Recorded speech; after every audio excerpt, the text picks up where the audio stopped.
네, 어제 2022학년도 영재학교 과학고 입학 개선 사항이 발표가 됐죠. 고교 입시에 미치는 영향과 학생들이 준비해야 할 사항들을 알아보겠습니다.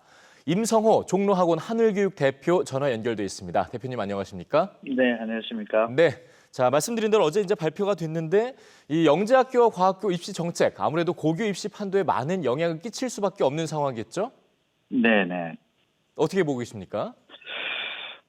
우선 전국 8개 영재학교 경쟁률이 보통 한 1, 20질로 굉장히 높았죠. 이게 복수 지원이 가능했기 때문에 그런데 네. 지금부터는 이제 그 한 개 학교만 지원하다 보니까 경쟁률은 현재 수준보다는 한 절반 가까운 수준 정도로 좀 떨어질 가능성이 높고 예. 그리고 서울 수도권 학생들이 전국 영재학교에 한 70% 정도 합격을 했다. 그럼 사실 그 준비 집단도 거의 한 70% 정도는 서울 수도권 학생으로 볼 수가 있는데 네. 전반적인 경쟁률은 떨어지지만은 서울 수도권에 소재하고 있는 영재학교에 들어가기는 뭐 지금이나 뭐 크게 다를 바는 없을 것이다 이렇게 생각이 들고 예. 또 전국 최고 경쟁률을 기록했던 세종시에 있는 영재학교는 한 23절까지 올라갔었는데 그런 학교들은 여전히 어떤 입학의 문호가 현재보다 크게 낮아질 가능성은 없다 이렇게 예상이 되고 있고 네. 또 어떤 특정 학교에 선호가 된다라든지 이렇게 되면은 아무래도 8개 영재학교가 어떤 그 서열화가 급격하게 또 더 공고하게 또 매겨질 가능성도 높고 그리고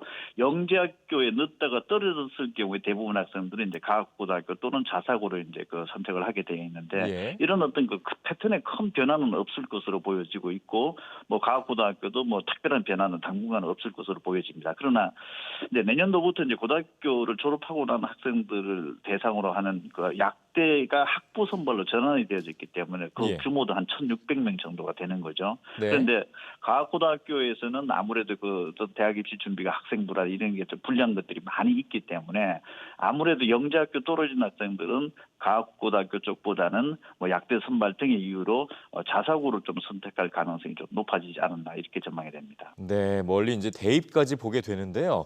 뭐 이런 변화를 온몸으로 받아들여야 되는 게 아무래도 현재 중학교 2학년 학생들 아니겠습니까? 이 학생들 네네. 이제 정책이 달라지면서 준비해야 할 부분도 많이 달라질 텐데 어떻게 달라집니까? 영재학교가 이제 3단계 전형으로 현재 뽑고 있습니다. 1단계는 이제 지필고사, 1단계는 서류 전형, 2단계는 이제 수학 과학 시험을 보는 이제 지필고사, 3단계는 학생들이 모아놓고 1일 또는 뭐 1박 2일 형태로 진행하는 캠프 이렇게 이제 뽑는데 네. 일단 현재 그 1단계 서류 심사는 거의 대부분의 학생들이 1단계는 거의 통과를 합니다. 한 70~80% 학생들은 통과를 한다라고 보면 되는데 이제 앞으로는 서류 심사를 강화를 하겠다. 그럼 떨어지는 학생들이 많아진다는 얘기가 될 테고 2단계 수학과학 지필고사가 현재의 비중은 제일 높고 2단계 통과하기가 제일 어렵습니다. 예. 실제 통과하는 학생들 한 20% 정도밖에 안 나타날 정도로 2단계가 사실상 그 핵심적인 어떤 그 당락의 변수가 되었는데 그 비중은 조금 낮아지는데 대신에 그 문제 출제 어떤 그 스타일 자체가 바뀌어진다라는 거. 지금 이제 정답이 있는 쪽에 어떤 문제가 좀 나온다라면은 앞으로는 정답이 없는 어떤 그 정답이 어떤 없으면서 풀이 과정 중심의 서술형 평가 위주로 가겠다.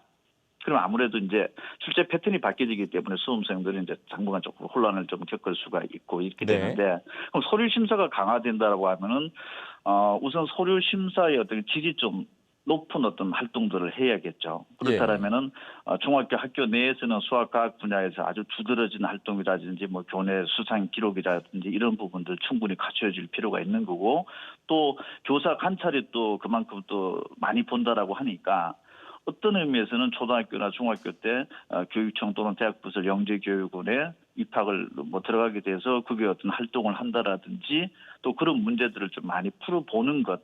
이거 자체가 정답이 없는 문제풀이 중심의 어떤 그 2단계 지필고사에도 직접적으로 좀 연결이 되지 않을까 싶습니다. 네. 이제 문제는 그 어떤 그 서술형 정답이 없는 문제풀이 중심의 어떤 그 문제들을 과연 그 학교 내에서 충분히 문제를 접할 수 있다라든지 또는 그런 어떤 그 충분한 대비가 해줄 수 있느냐의 이제 문제가 좀 될 텐데 알겠습니다. 아무래도 학생들 어떤 그 뭐 수학 경시대 문제라든지 뭐 심화형 어떤 그 컨텐츠라는 이런 부분들을 봐야 되기 때문에 어떤 학교의 현장보다는 좀 바깥에서 좀 의존할 가능성이 높죠. 예, 알겠습니다. 자, 마지막으로 한 가지 더 좀 짚어볼 부분이 교육부가 이제 지역 인재를 우선 선발하는 내용을 검토하고 있다라고 얘기를 했거든요.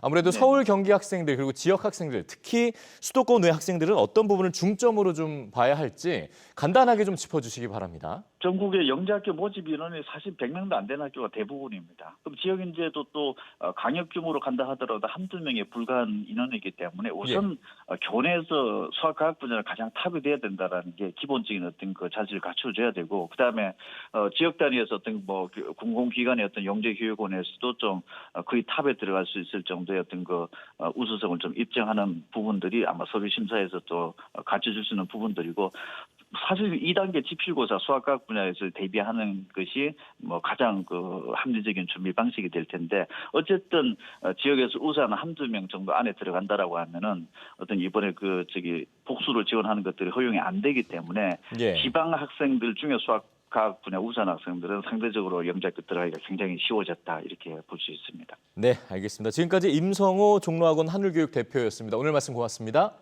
네네.